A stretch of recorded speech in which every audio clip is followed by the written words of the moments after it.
Mga kapuso, abot-abot ang pasasalamat ng mga magulang ng conjoined twins na sina Olivia at Jana Manuel na tubong Nueva Ecija. Pagkatapos kasi ng 6 na oras na operasyon sa Saudi Arabia, matagumpay na napaghiwalay ang kambal. Ang istorya ng pananalig na sinagot ng siyensya sa pagtutok ni Von Aquino. We will be counting. It's 5, 4, 3, 2, 1, 0. Walang pagsidla ng tuwa ang mga magulang ng conjoined twins na sina Olivia at Gianna Manuel nang matagumpay na silang napaghiwalay. Ang operasyon ay ginawa ng surgical team ng Saudi Conjoined Twins Program. Thank you so much, Doctor. We are so thankful, Doctor. You are there. You are helping us. Umabot sa 6 na oras ang operasyon sa King Abdullah Specialist Children's Hospital sa Riyadh kahapon. Ang lahat ng gastos, sagot ng Kingdom of Saudi Arabia government mula sa paglipad sa Pilipinas, ang operasyon hanggang sa pagkalinga sa kanila pagkatapos ng operasyon. Ipinanganak ang kambal noong April 8, 2024 sa Talavera, Nueva Ecija nang magkadikit ang kanilang dibdib at tiyan. Nitong Enero, ibinyahe ang kambal sa Riyadh kung saan sila sumailalim sa masusing preparasyon para sa kanilang operasyon. Isang renowned pediatric surgeon, pinuno ng Saudi Conjoined Twins Program at Supervisor General ng King Salman Humanitarian Aid and Relief Center ang nanguna sa operasyon kasama ang 22-member surgical team. Sa impormasyong inilabas ng Kingdom of Saudi Arabia Embassy, nasa stable condition na ang kambal matapos ang operasyon at kasalukuyang minomonitor sa Pediatric Intensive Care Unit ng ospital. Ang Saudi Conjoined Twins Program ay in-establish noong 1990 at nakapagsagawa na ng mahigit 70 separation surgeries sa mga kambal mula sa mahigit 20 bansa. Von Aquino, nakatutok, 24 oras.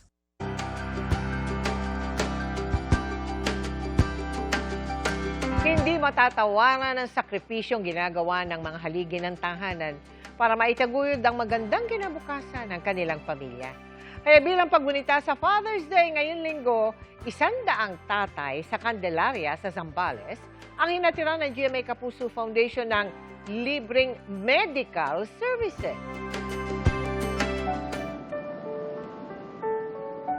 Halos hindi na raw napagtutuunan ng pansin ng ilang ama sa Candelaria sa Zambales ang kanilang kalusugan. Bukod sa kakulangan ng kakayahang pinansyal, subsob rin sila sa trabaho. Si Patricio, bukod sa pangingisda, isa rin siyang bantay dagat. Malaking tulong daw ang 2,500 pesos kada buwan na sahod niya rito, lalo't lumiit ang kanyang kita sa pangingisda dahil mahal ang gasolina. Pag may konting na nararamdaman ako, punta ko ron, hindi ako makapaghanap buhay. Kawawa yung pamilya ko. Pag-aalaga naman ng baboy ang pinagkakaabalahan ni Bot. Matapos malugi sa pagpapalay, may 2 anak pa siyang nasa kolehiyo. Kaya kung may nararamdaman siyang sakit, dinadaan na lang daw sa hilo. Yung mga herbal na iniinom para lang po maibsan yung nararamdaman. Kaya ngayong Father's Day at bilang pakikiisa rin ng GMA Kapuso Foundation sa Prostate Cancer Awareness Month, handog natin sa 100 tatay sa Candelaria ang libreng prostate-specific antigen test, urinalysis, digital rectal exam, consultation at gamot. May lecture din tungkol sa prostate. Pinakamataas na percentage ng prostate cancer sa mga edad 50 years old pataas. Una, yung hirap umihi, mahapdi, paputol-putol, o nag-i-exert para umihi, saka may dugo. Nakatanggap din sila ng mga giveaways, vitamins at pagkain. May libreng gupit pa. Malaking tulong po yun, matagal ng panahon. Babago ho uli ako ma-check up sa ganong sitwasyon. Muli, pagbati po sa lahat ng haligi ng tahanan. Samantala, mga kapuso, nangangailangan pa rin ng tulong ang ating mga kababayang tinamaan ng magnitude 7.8 na lindol sa Mindanao. Kaya naghahanda na ang GMA Kapuso Foundation para sa ikalawang bugso ng Operation Bayanihan sa Soxargen. Sa mga nais magbigay ng material donations, siguraduhin pong hindi expired at may 6 na buwan pang pataas na expiration date ang inyong mga donation. Naka-flash sa inyong screen ang mga pwede ninyong i-donate. Dalhin po yan sa address na ang aming tanggapan. Maaari rin kayong magdeposito sa aming mga bank account o magpadala sa Cebuana Lowellier. Pwede rin pong via QR code ng GCash at Palawan Pay o mag-donate online sa Globe Rewards at Metrobank Credit Cards, Lazada at Shopee. Inihayag ni Senator Riza Ontiveros na seryoso niyang pinag-iisipan ang pagtakbo bilang Pangulo sa eleksyon 2028. Yan ang isinagot ng senadora nang hingan siya ng reaksyon ukol sa mga nananawagan sa kanyang pagtakbo. Sabi ng senadora, umaasa siyang magkakaisa ang kanilang grupo para piliin ang pinakamalakas na kandidato. I am seriously considering it, preparing for that possibility. Ano po hinihintay natin na factor so that we can decide? Well, syempre yung mga indicators, for example, yung survey results of that strength, of that wide support mula sa ating mga kababayan o botante. Mga kapuso, ngayon pa lang ay maaga po kami bumabate. Happy Father's Day sa lahat ng mga tatay. Gaya ng isang amang tampok natin ngayong gabi, na ikangay ipinadyak ang pag-aaral ng mga anak bilang isang pedicab driver. Ang kanyang sakripisyo binigyang pugay sa graduation speech ng kanyang anak na nakapagtapos pa ng magna cum laude. Yan ang tinutukan ni Ivan Mayrina.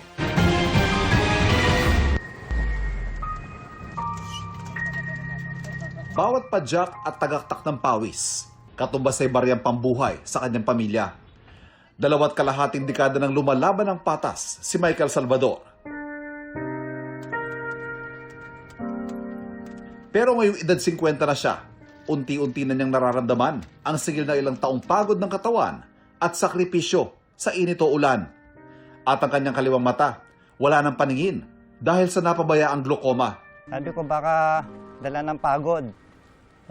After 1 year, nung pinatingin ko po sa aking ophthalmology, sabi sa akin, huli ng lahat kasi nasira na daw po yung aking pupil. Ibig sabihin, pumapadyak ka, isa na lang mata mo? Opo sir, yun na lang po. Ito na lang po yung lalaban ko sa araw-araw.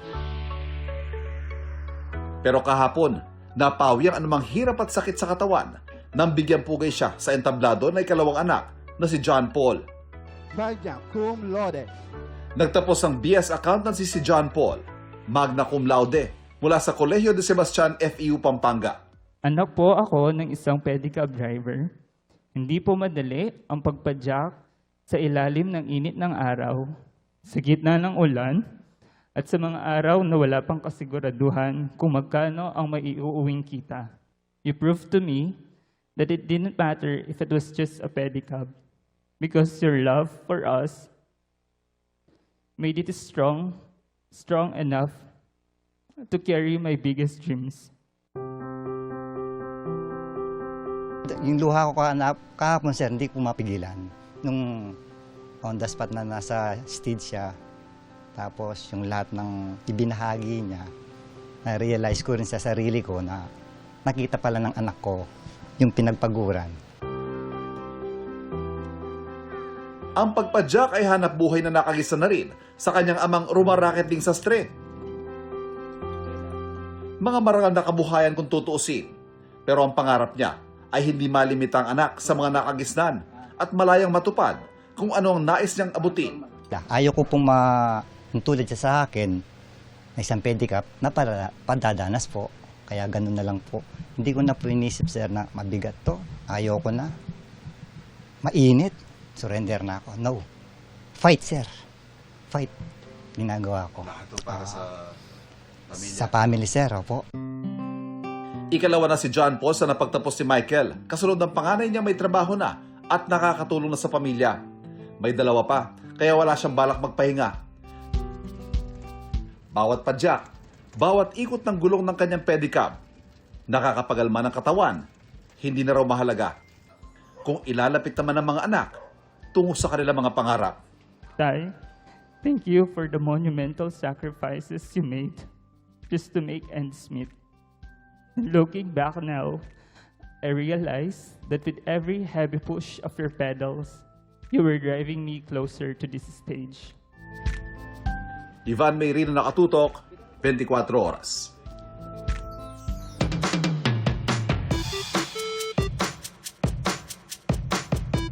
Magandang gabi mga kapuso. Ako po inyong Kuya Kim na magbibigay sa inyo ng trivia sa likod ng mga trending na balita. Para sa mga nagkikrave ng munggo riyan, today is the day.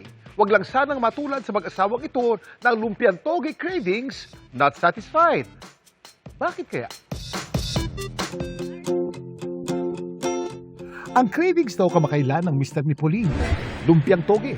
So, nagbida-bita ako. Alala ko meron akong titirang munggo seeds. Instead na bumili ako, I just thought of doing toge, parang homegrown toge from the munggo seeds. Ang mga naitabi niyang munggo, binabad ni Pauline sa tubig. Then, nilagay ko siya by the window. Pero nang gagawin na raw sana nila itong lumpia kinabukasan, ito ang kanyang nadatnan. Nagulat na lang ako, may dahon siya. Proud pa naman ako sa asawa ko kasi sabi ko, gagawan kita ng toge from scratch. Pinakita ko sa kanya. Tapos nagulat na lang siya. Paano kaya nasatisfy ni Pauline ang cravings ng kanyang hobby?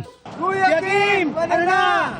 Ang munggo o big na radyata ay kabilang sa pamilya ng mga legume, kasama ng sitaw, mani at iba pa mga uri ng beans. Alam niyo ba na isa ito sa pinakamurang source ng protein dito sa Pilipinas? Mayaman din ito sa fiber, iron, potassium at iba pang mahalagang nutrients. Nakaugalian natin mga Pilipino na nagluluto at naghahain ng ginisang munggo tuwing Biyernes. May dalawang pangunahing rason na pinag-ugatan ng tradisyong ito. Una, impluwensya ito sa atin ng Katolisismo. Noong panahon ng mga Kastila, maraming Katoliko ang umiwas sa pagkain ng karne tuwing Biyernes bilang paggunita sa pagkamatay ni Jesus. Dahil mayaman sa protina ang munggo at mas mura kaysa karne, kaya ito naging popular na pamalit sa mga meat dishes. Isa pang rason, mas practical ito nung mga panahong wala pang refrigerator. Dati kasi karaniwang namamalengke ang mga tao tuwing weekend. Pagsapit ng Biyernes, nauubos ng sariwang karne at gulay.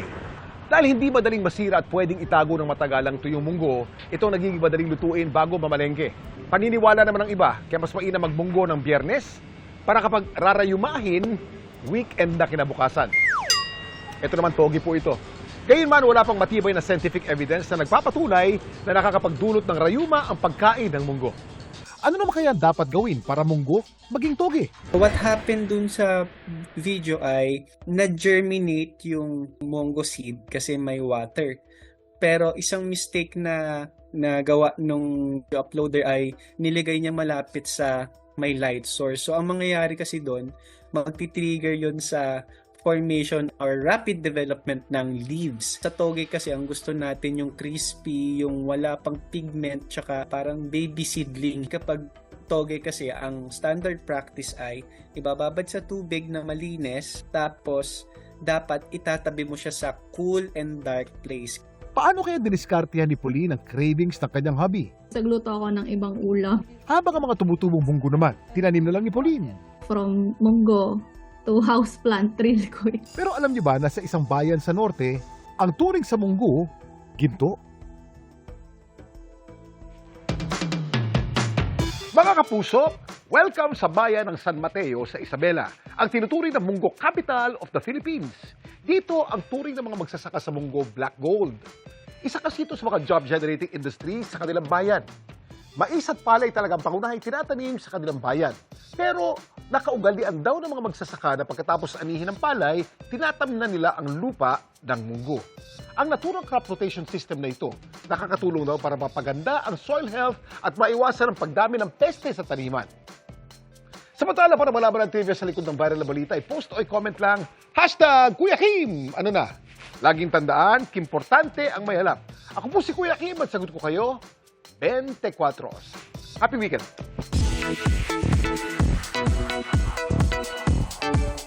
Kinumpirma ni Ian De Leon ang hindi nila pagkakaunawaan ng mga kapatid matapos ang pagpanaw ng kanilang inang si superstar Nora Honor. Sa Fast Para sa akin, it's only a matter of time. You know, I would let time take its own course. You know, I don't want to force anything until it's the right time for things to be resolved. Our opinions may differ, but ultimately, I can see in the future na, we will all, connive into one certain purpose. How do you celebrate? Sa Fast Talk with Boy Abunda ay nilinaw rin ni Ian na ipinaalam niya sa kanyang mga kapatid ang Nora Honor Foundation at Nora Honor Enterprise. Binanggit noon ni Matet sa parehong talk show na hindi umano sila nasabihan tungkol sa foundation at enterprise.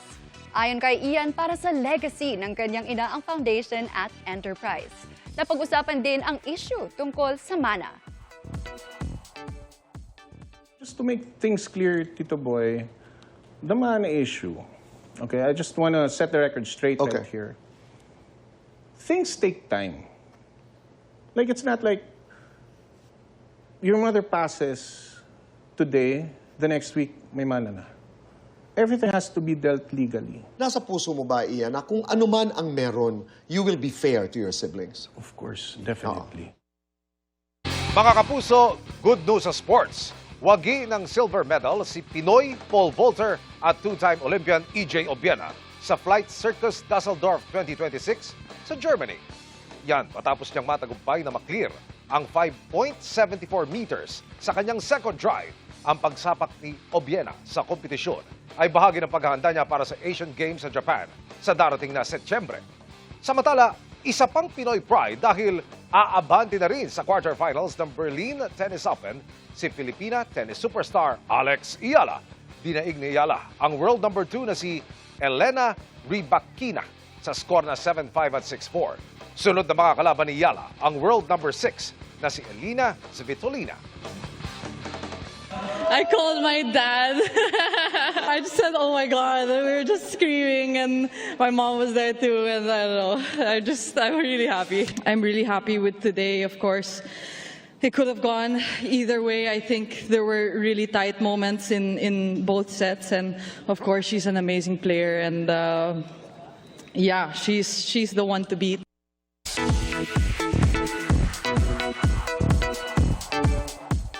Father's Day na this Sunday, kaya inalala ng stars ng upcoming series na You're My Favorite Song ang mga life lesson na natutunan nila sa kanilang mga daddy. May chika si Nelson Canlas. Ang turo ng daddy ni Caprice Cayetano, ang Filipino top chef na si George Mendez, para walang regrets. Laging sinasabi sa akin ni daddy is yung always choose the path na magpapasaya sa'yo. Work-life balance naman ang lesson na parating binabanggit ng ama ni Heath Hornales, ang aktor at stunt director na si Michael Roy Hornales. Kailangan marunong kayo mag-balance ng time sa work, sa regular personal life, sa video games, sa talents, sa skills. Kailangan balance nyo po lahat yun and hindi kayo babad sa isang part lang palagi. Be selfless naman ang itinuturo parati ng ama ni Clifford. He also taught me na kailangan kong alagaan yung mga friends ko, yung mga tao na nasa paligid ko. He really taught me na kahit sa mga friends, we really have to be very loving and caring. Invaluable lesson for everyday life naman ang wisdom na nakukuha ni Marco Masa mula sa ama. One of the things na tumatak sa akin, of course, is yung pagiging masinop. Pagiging maagap sa mga bagay. Kasi yung simpleng habit na yun, ang laki ng nagiging epekto niya sa day-to-day lives. Kontra being lazy ang vibes na nakukuha ni Lee Victor mula sa kanyang mga father figures.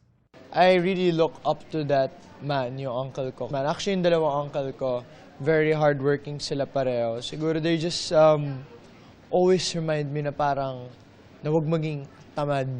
While ang turo ng ama ni Cloud7 member Cairo Lazarte, it's better to be kind than to be right. Yun po. Para naman kina Wynonna Collins at Campus Curie Andre Pajardo, fighting spirit at pagpapakatatag ang naging paghubog ng kanilang ama sa kanila. Dad has taught me it's okay to feel sad, it's okay to feel so tired and broken. And he taught me to remember to come back and really fight. He always tells me na laban lang, na it's okay to get out of your comfort zone. When you get uncomfortable, just fight. Ano mang kabutihan na natutunan natin mula sa ating mga ama, Mga aral na humubog sa kung sino tayo ngayon, naway dalihin natin ito hanggang sa pagtanda. Nelson Canlas, updated sa Showbiz Happening.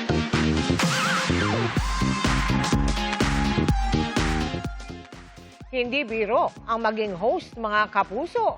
At syempre, alam namin yan ni Emil. Mahirap magka-blooper, lalo sa panahon ng social media. Pero ika nga nila, walang perpektong tao. Kaya relate ang marami sa hindi sinasadyang banter ng unang hirit guest host na si Paus Rufo kahapon. Todo practice tuloy siya online na kinaaliwan ng mga netizen at nakahirit ulit siya kanina. Hetong pa-Talk of the Town hatid ni Nelson Canlas. Ladies and gentlemen, let's welcome Mr. Paus Rufo! Laging una ka, ika nga ng UH Barkada. Pero sa unang guesting sa unang hirit ng The People Have Spoken celebrity na si Paus Rufo, na dog show agad, aray mo. Correct, 'di ba? Kaya naman mga kapamilya. Sorry, hello po mga kapuso. Yes, I love it. It's my first time. It's live TV. Ang kanyang unang hirit tuloy, ikanatakot na maging huling hirit na. Baka raw magka-memo agad on day 1 dahil sa slip of the tongue. Kaya naman si Paus, What's up mga kapuso? Kapuso! for the practice. Hello kapuso!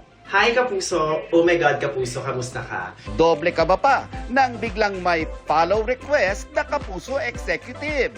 Sino ba naman ang di nenervyusin? Alam mo kapuso, okay ako ngayon. You know, as a kapuso. Ang kwelang first day ng anak ng samut-saring meme. Damay daw tuloy ang referral ni Jusa Joy Barcoma sa pagkakamali ng new hire. Kaya naman si Paus willing daw to work overtime for free.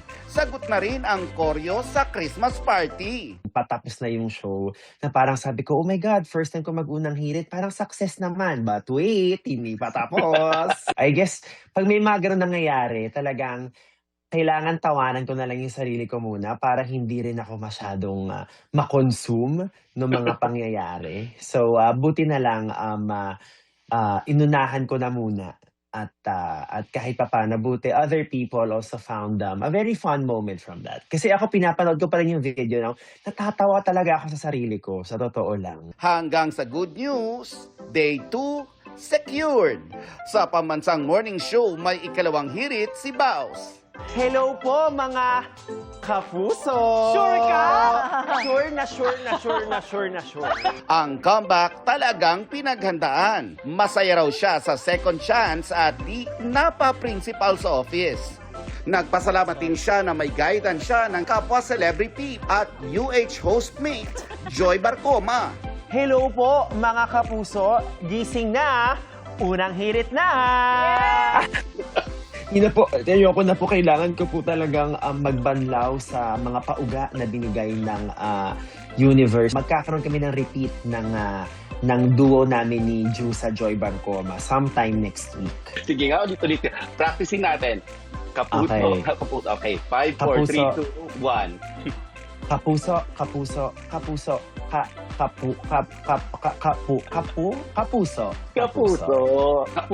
talaga. Oo. To make it official, may special merch pa para kay Paus ang UH Barkada. Ang importante, kapuso ako. Nelson Canlas, updated sa Showbiz Happenings.